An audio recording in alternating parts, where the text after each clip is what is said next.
like to beg, but now I'm hearing we ain't got a lot of chances left at getting out of here. Well then, you gotta let me out of here. Come on, who deserves it any more than me, huh?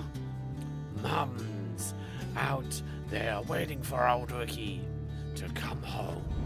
Hello, ladies and gentlemen, this is Funnybits. Welcome back to Pyre.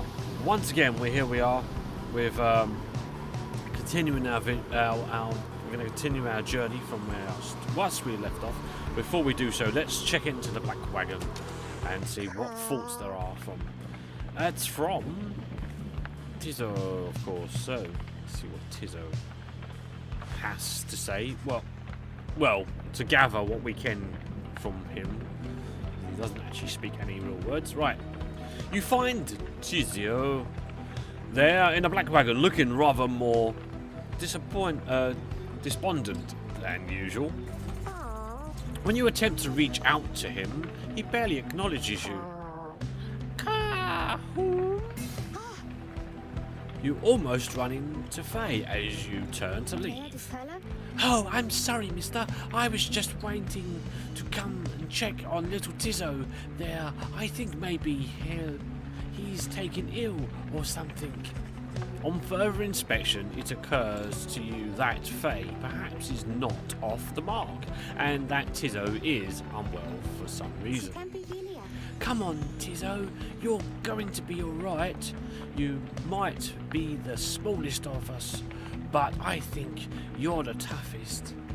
Though Miss Jodaro, she was toughest one of all, wasn't she? I so miss her sometimes. Oh, don't be silly, Tizzo. You know I won't be doing that, don't you? Faye turns to you for a moment, lowering her voice. Mister, I think Tizzo would like a little bit of privacy, if you don't mind. Though, I don't mean to be rude. It's just, Tizzo, well, I told him not to eat something. There was this, well, I think it was a mushroom, maybe, growing in the corner over there. So I see Tizzo sniffing at it, and he's always hungry, and usually I try to feed him, but this time I told him no, because I know my mushrooms, and whatever that was, I think it was a mushroom, but it wasn't one, I know. Well, Tizzo ate it anyway.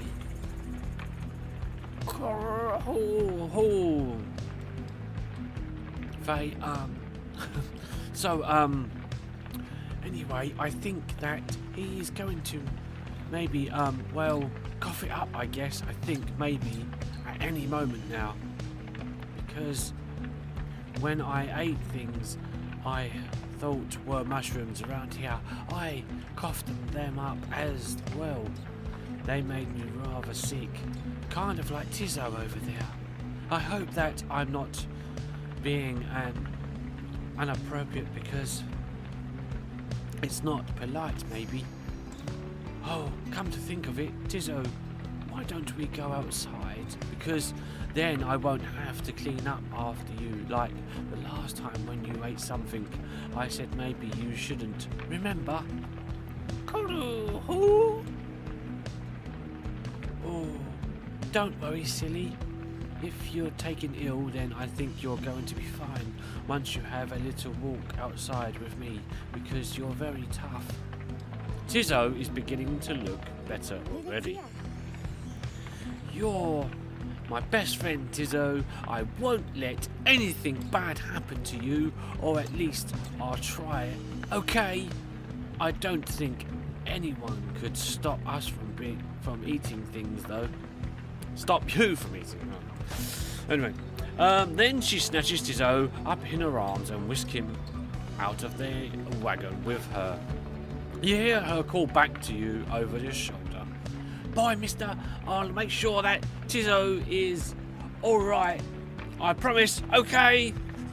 Although the prospects of Faye administering medical assistance normally would rather you pause. Tizo seemed to accompany her willingly.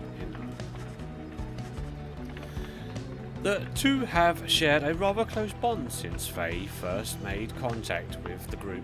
For someone like her, who has lived alone for so long, the friendship must be vital.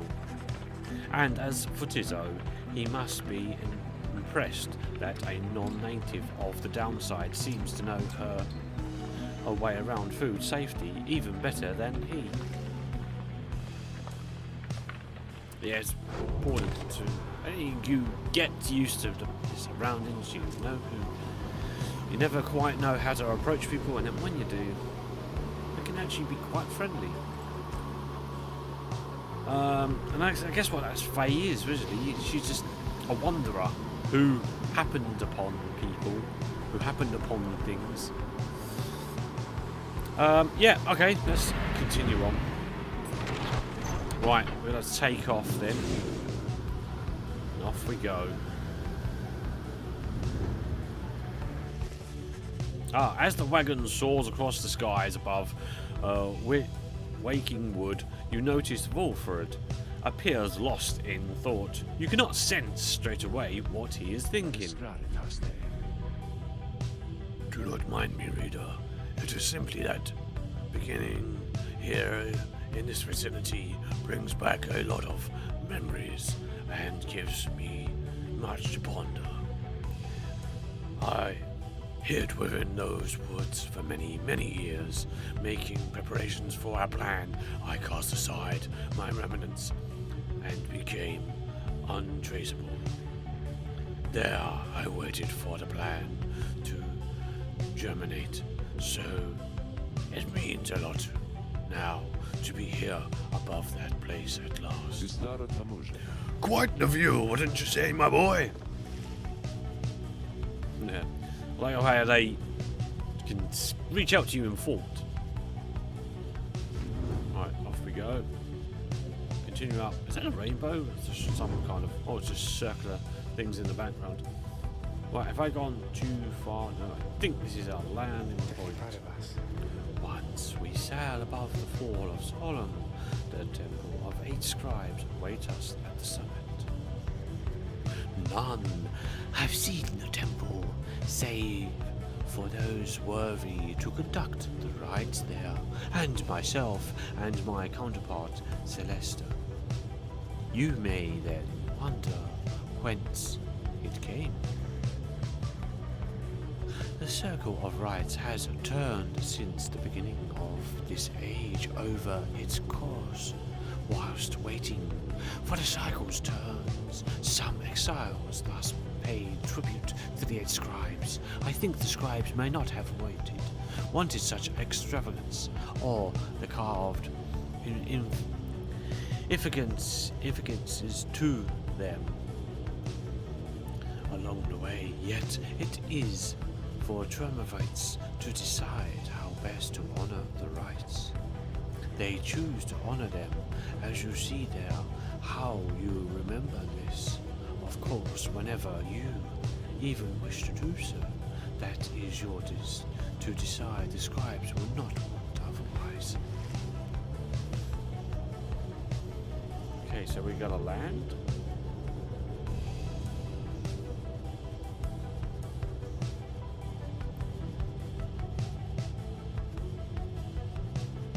Ah, there we go, land. You make landing upon Mount Adoyle, where Wolfred pulls you aside while the others complete the post-flight inspection. He puffs at his pipe before speaking up. Liberatus. Reader, as you know, I now wear the remnants once again. This means that I myself may soon be worthy to regain my freedom in the eyes of the 8 scribes. Mensaro distara. Know, however, that it is not my wish to go just yet. It is true I could be of some benefit to our plan back in the Commonwealth, but I feel my place is here for the time being. Perhaps once the Nightwings are on surfer footings in their path, my time shall come. Those are my feelings on the matter, and I wanted you to know. I shall, of course, differ to you. Our path is not to contradict the reader's will. Toros. Anyway, I trust that all of us, yourself included, shall find our freedom, if not soon, then by when all of this is over. Seek the Nomad Scribe's favor. Right, so this is it. This, again, I think we're going to continue on to fight in the right, this time for a liberation of one of my own. Join Rookie on Pilgrim to the Ghoul of Gothanium. Having completed the post-flight inspection, you and Rookie visit the monument of Ghoul of Gothanium, here in Emperor's Fall. Okay, you know old Rookie Glintower doesn't like to beg, but now I'm hearing we ain't got a lot of chances left at getting out of here. Well then, you gotta let me out of here. Come on, who deserves it any more than me, huh? Mum's out there waiting for old Rookie to come home. Soon he is finishing praying his respects. You return to the wagon in silence, feeling as though Ghoul of Gothanium has shown you favour. You soon shall ascend the mountain, though there is a time now to pursue your vocations. Rookie gained +2 hope for the next rite. Accept the blessing. I can't decide who I should send, but with the loss of the last liberation rite that I had faced, and then of course we lost another rite straight after that was a devastating one, I was destined to set Rookie free, so his prayers may still yet be answered. Mentor or companion, I think we should, well, forage for resources seems a bit of a thing we need to do. Gleaming Forest or Peterfield Woods. Peterfield Woods. Ah. So I get to take that? Or did I just get to keep it? Oh, there you go. Nightwing's cargo. Go straight into the cargo. Right. Continue your journey. Let's do so.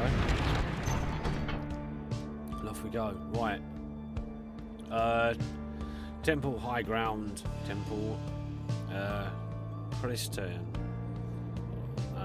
Let's go High Ground. Let's choose phase. This is on this one.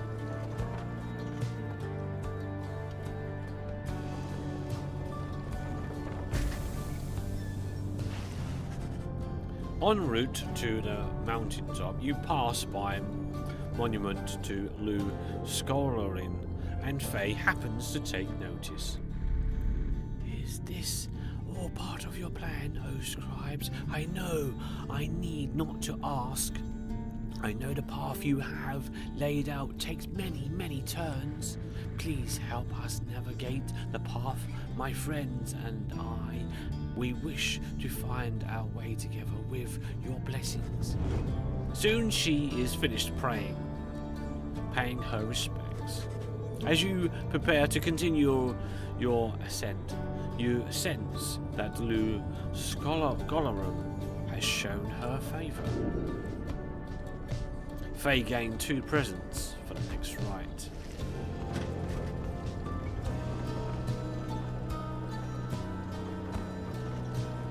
Everyone wants something out of this, obviously. Everyone wants to go.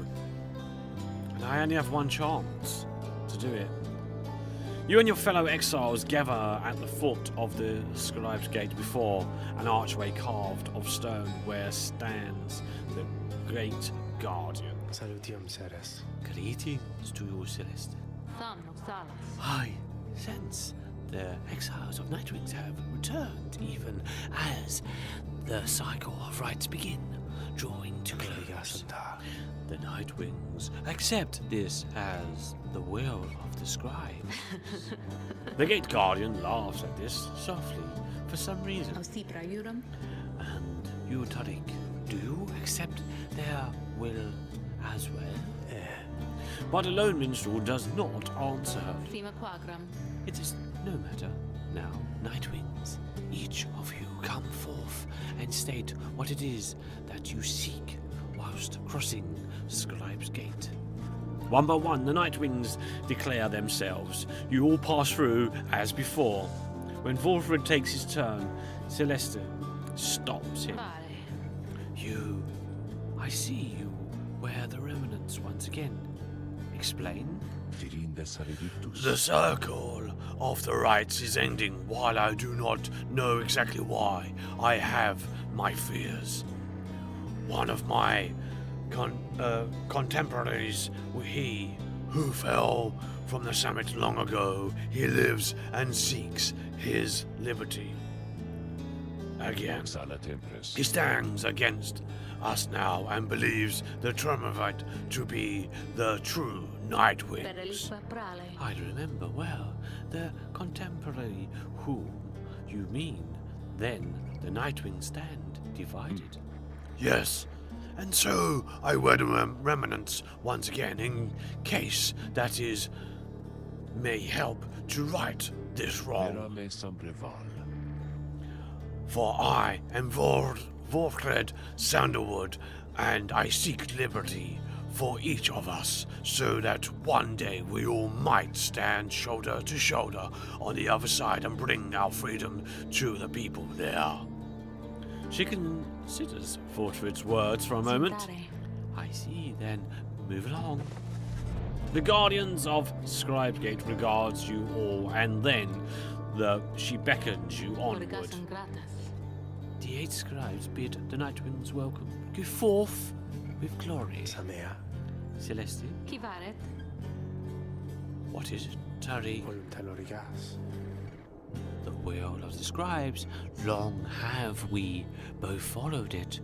I think you would agree in equal measures it has drawn us closer, as separated us. Sum core But if their aim now is to keep us apart from another age or longer, then no, I do not accept their will. Paprastum.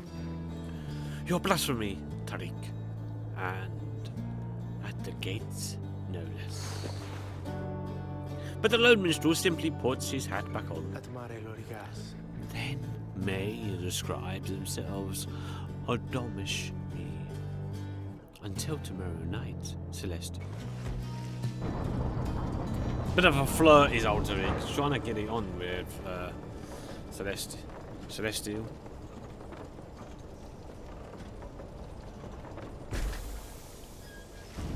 Right. Having reached the peak of Mount Odolio, again, you cannot help but reflect on whether one of your companions may go free this night, or remain stranded in the downside, as Ruki did after last time. Won't let it go, will it? Right. I've got some dialogue in the Black Wagon, and I've got to commence the Liberation Rite, and then we've got the Slag Market. First of all, let's see what is to be said in the Black Wagon. Of course, Wolfred would be in here, no doubt. Here we go. Wolfred looks up as you approach and smiles. I never thought that I would say such a thing, my boy, but it is good to wear the remnants in the rites once more. The march of time does have a way of healing certain hurts.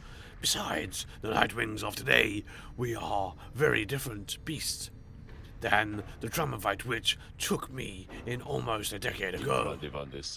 Ours was a Trumavite of exactly 3. We 4 with Tizo, who provided to be an exception, though historically the Nightwings never took on more exiles than needed. I have mentioned my predecessor, Brighton, and my former companions, Ursula and Orlish.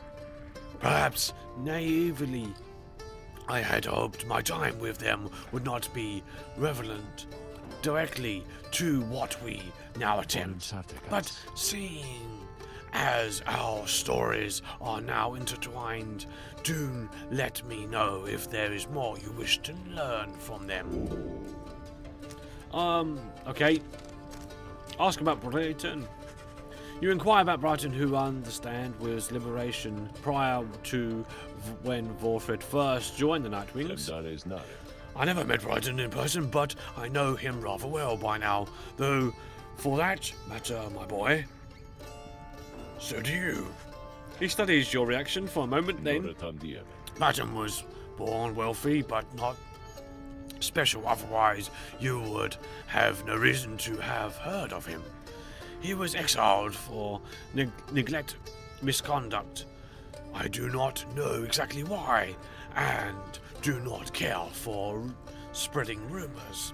I first heard of him through Ursula and Orlich, who found in me a suitable replacement following his liberation.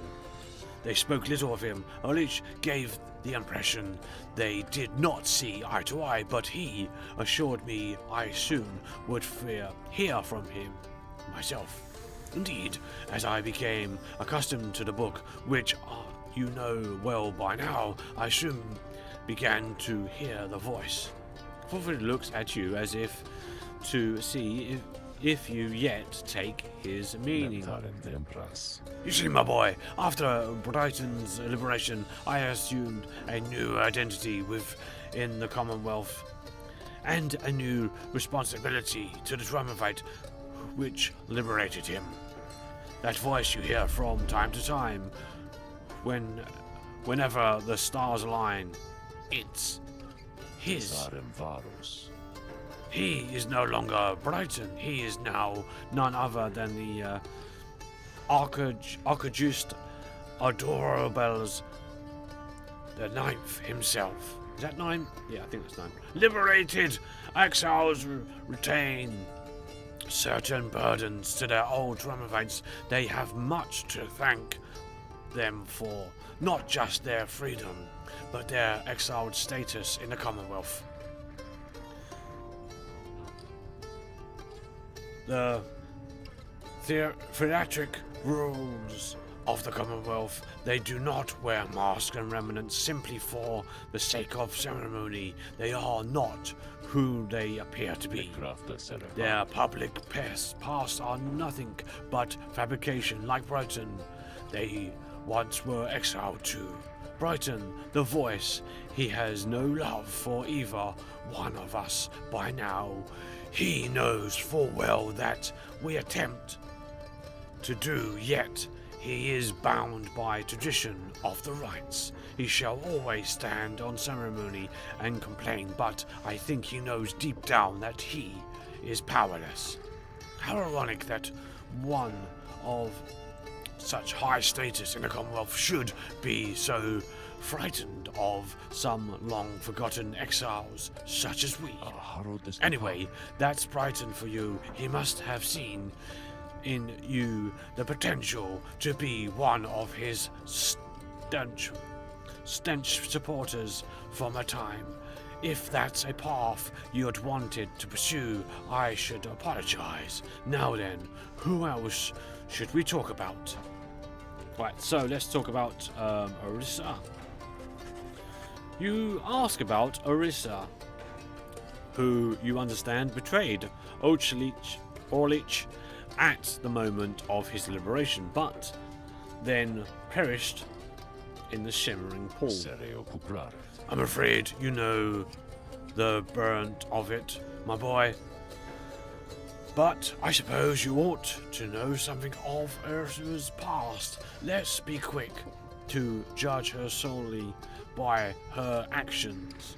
Mind you, I would never make excuses for the terrible choices she ultimately made, but her life, I understand, was very difficult.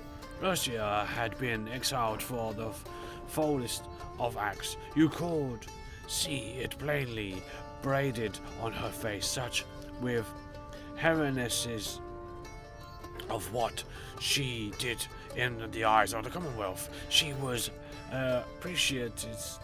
apprenticed blacksmith in her youth, taking up the post left by her brother. He had fallen in battle on the blood border. Despite wielding their father's own lance and armor, her father never quite recovered after this and had grown cruel and detached. It was Ursula who took the brunt of his fury. He expected the impossible of her. One day it was all too much for her, so when next he lashed out at her, she struck back. She struck back again and again and again. When they came for her, her father was gone, and she was not herself. She was promptly cast into the downside for the crime, where her hatred for the Commonwealth only grew. Ursula always was intense in her denouement, haunted by her father's memory more than that. Her chief motive for wanting back her freedom was, in hindsight, not a healthy one. She longed to join our nation's enemies, to build for the High Wing remnants a great siege engine that could shatter the defense of the Commonwealth and forever end our feud. What she ultimately did to Orleach, it was an act of pure and thoughtless desperation. I do not think that it was simply evil, nor do I think that it was personal. I often wondered, though, if in her final moments in the Shimmering Pool she understood what she had and the depths to which she had fallen. For years, I must admit I hate her, but now my only hope is that she found a peace unattainable during her relatively short life in the downside and the Commonwealth. Furthermore, I hope the life of Ursula offers some perspective yet to those of us who have not made the same mistake. Now then, was there something else? Right, so I guess we should really look at Orleach. Right, you ask about Orleach. Orleach was like when he and Wolfred first became acquainted. Wolfred remains silent for some time. I was very, very sick. You know, when I first landed in the downside, the long trip down the river must have been a little much for me. It was Orleach who found me. He could not have known of my capacity to read before he revived me. He was a physician, intolerant of the sight of suffering of any kind, not just any physician, mind you, a gifted, highly decorated one. He served on the front. Back then, skirmishes erupted frequently, and those such as Orleach, they had to deal with many casualties on either side. In time, he said, he grew repulsed by what he saw. This swelled in his heart a yearning for an end to all the bloodshed, so he tried to use his status to negotiate a treaty with the High Wing's remnants. It must have gone about how you'd expect. He was given direct orders to return to the front, but when he refused to soil his hands again, they cast him to the downside. Here he gained the notice of the Nightwings, and before long he grew to be one of their finest rites conductors anyone had ever seen. He was instrumental in the liberation of his companions, whose roles in the Triumvirate were later filled by Ursula and me. In time, Orleach own opportunity for freedom had come up, he longed for it. That with his exiled status, he might stand a better chance of negotiating peace. However, on the evening of his liberation, well, you know the story from that point. Wilfred breathes a heavy sigh. He and I were kindred spirits for a while. I could not bear to think that he was gone, and now I still cannot entirely believe that he is back. He is our adversary now, transformed, grown, cold. Still part of me is happy that he lives. Make no mistake, of course, I shall not be swayed against our plan, not by Olich or anyone. As I have said before, we share a higher calling now. As for Olich, he wants his freedom still, although I wonder if he still remembers why. Anyway, was there something else, my boy? Bid him farewell. You bid Wolfred a good afternoon and leave him with his memories. My pleasure, reader. Reflecting on the past from time to time helps demonstrate how far we've come, yet how much further we have yet to go. And I think on that long note, as it were, we will continue our rites. Commence to the rite in the next episode. Because unfortunately, we have run out of time. Anyway, that's all I got time. So that is all I got time for. Thanks very much for watching. Hopefully, we'll see you all again next time on Pyre. Whatever you do, keep it funny. Until then, bye for now. Bye bye.